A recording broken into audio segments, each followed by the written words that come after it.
Batek baino gehiago pentsako duzue, zer ete da kaiean, irratien, telebizioan entzuten dan euskaraldia?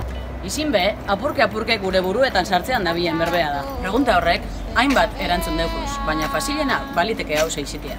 Gure hizkuntza ohitureri bueltea emon, da eguneroko hartu emonetan euskara gehiago erabilteko ariketea da. Euskaraz berbaiten edo aituten dugun guztion artean, egin dugun euskaraz, gure herrien eraginen.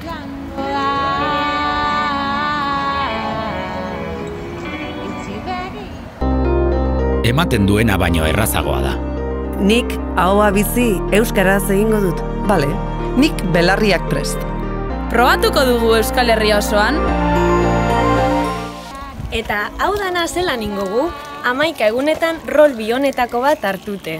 Aituten dauenari euskaraz engotzen. Berak erderaz erantzun arren. Ez ezaunei lehenengo berbea gitzienez euskaraz engo dutziet.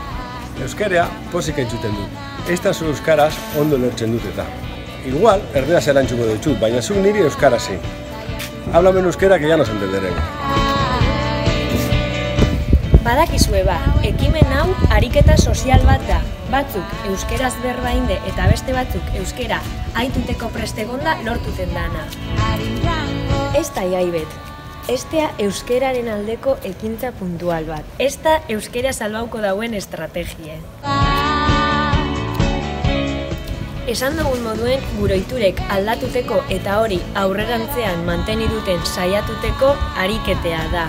Danon artean, eingo dugu. Pues es más fácil de lo que parece. Nik euskaraz hitz egingo dut. Vale, te entiendo.